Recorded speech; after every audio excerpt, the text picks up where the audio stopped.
Hey guys, so today seemed like a pretty good day for some spoon talk. Basically gonna share with you almost everything I know about carving applewood. So these spoons here, they're all applewood. I've got my daily eater, my wife's cooking spoon, and a new one, my daughter's spoon. So I was just gonna share some carving tips and basically also show you how they weather. So this is a spoon that I carved up yesterday, and yeah, so it turned out just beautiful. Nice swoop on there, and yeah, nice profile. So yeah, so applewood has been a bit of a challenge. There's just a few little learning curves to it. One of the main things is carving green applewood. So this was kind of fresh yesterday, and so it's from a branch. You'll notice the color difference. This one was left outside, and this one was dried inside to season. And so I just wanted to point out the color difference of applewood. So again, this is a branch. Normally, you get like kind of like a caramel color with apple, but on the branches you get this kind of brown, and I don't know if I like it a whole lot. If you can get a piece of the trunk or maybe a larger branch and get all the heartwood, you can get a real nice dark wood spoon. But this one here, this is kind of what applewood looks like, almost green.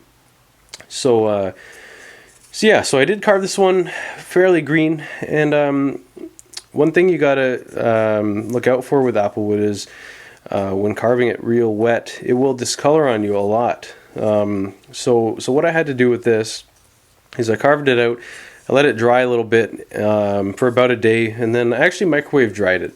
And so I've experimented a lot with microwave drying, and I will do a video on that in a bit. But so basically I microwaved it for, I think it was 25 seconds, and so that's enough to keep the spoon warm. And basically all I want is like a little bit of steam to happen. So this might sound silly, but when I microwave a spoon, I think one time I smelled it just to see what it smelled like, and I noticed some fog on my glasses or steam on my glasses. So that's just a new little way I tell if the spoon is letting off some moisture. And so then so what happens then is you can get this tool to finish that is like a glass smooth. And so if you have it up to the light correctly, and you have a razor sharp tool, you can see that you get a real nice finish. And with my experience with spoon carving, applewood seems to weather the best. Yeah, fruitwoods just seem to be real tight, like they have a real tight grain. So anyways, yeah, this spoon, this is fairly new, and this is carved without letting the wood season too long, and so this is the color you get on majority of them anyways. So yeah, and then here's another one. This one I carved a couple days ago, and this one I think someone called it a sapsucker. Woodpecker does this kind of damage to the tree, and so I'm not sure about this one yet. There's a little bit of a rough spot here. Wasn't sure whether to keep going or whatever. I decided I'll hang on to it and see what I want to do with it. But anyways, so just a little applewood tip for you. Mostly the grain is okay where you see this kind of spalting. Normally it's okay and it's stable, but on here you can kind of see it. It got a little rough, and sometimes it's like the bark isn't even, or sorry, the layer of wood. There isn't a layer of wood. That's what I'm trying to say. And so I'll explain on my wife's spoon. A little piece actually broke off. And yeah, so anyways, this was a piece that I split and had in my shop for quite a while, and so it seasoned nice and dried nice, and because it was dry, it was quite a pain in the butt to carve. So this is my wife's spoon, her cooking spoon. I made this quite a while ago, and she wanted it sanded, so it's sanded.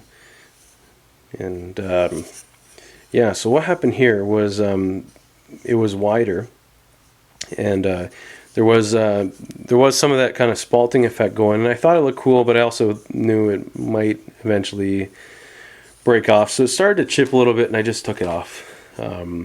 But yeah, so it took quite a while for one of these bad kind of spalting effect things to get unstable enough to break off. But yeah, so I also just wanted to show you the coloring and the wear and tear on a sanded Applewood spoon. So you can, I just recently cleaned this up for her, so you can see that that's mostly original. And then after much use, yeah, it's just darkening nice. And I mean, yeah, it was a nice spoon, but Applewood, there's so many little things that you just find. It's really hard to get a good clean piece of Applewood with nothing wrong in it. And then so here's my daily eater. I haven't really done anything on this, or sorry, any videos on this, but I've actually been really happy with the spoon. This one was one of my first eaters that turned out nice. It's a little messed up. I mean, there's I don't know, I'm trying to show you.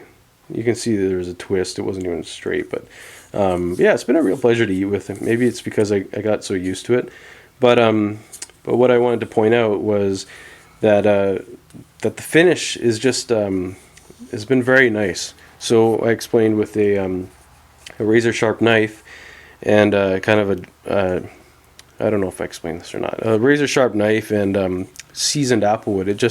The wear and tear is beautiful. Like, it's still very smooth with lots of use, and so I've been very happy with it. And you can see, it's just darkening. There's some of that woodpecker damage on this spoon too, and so you can kind of see that it was a unique piece back then. And so yeah, so I just want to show you some wear and tear on an Applewood eater. And then this is my daughter's cereal spoon, and so you'll notice that, like, made around the same time and used daily. It hasn't really, like, just for cereal, it really hasn't darkened a whole lot. And yeah, I've been impressed how, I guess, yeah, just cereal doesn't really do a whole lot to the spoon. And so yeah, so I just wanted to document that. But yeah, mainly the main point of this was to kind of talk about the finishing wood while carving. It took me a long time to understand. I read one time that some guy learned that you didn't have to sand a spoon, and for a long time that boggled me. I didn't understand that. Like, how do you not sand a spoon? And so it was because I was carving with a utility blade, and it just was not sharp enough. And so the key to having a spoon that weathers really nice and looks beautiful, you get this that sheen to it. It's not just because it's oiled, but you'll get that when a tool is razor sharp. So I use a Mora, I think it's a 106. I can't remember exactly, you don't really care. So I rehandled it, and I made it a little bit longer. Basically, I like having my thumb there, in the handle, and I like the handle kind of getting past my pinky, and so this little dinky handle just wasn't quite cutting it. So yeah, I just grabbed a piece of hard maple, drilled the hole, and then just kind of pivoted the drill so that so you can get this shape, as you can see on the Mora knife.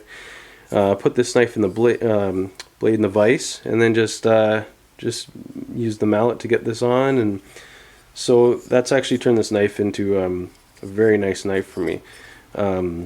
Any way you hold it, it's more leverage. It's just easier to use. So that's what I'm using. I was using another knife. I'm not sure if it's around here, but it's by Deepwood Ventures, and I would recommend this knife, basically because of the cost, and yeah, if anything happens, it's cheaper, but the edge is actually very good. And so sharpening, I'm using a piece of suede, polishing compound bar, and yeah, and so that just keeps your razor edge on it, and so that is key to getting a very nice finish on a spoon.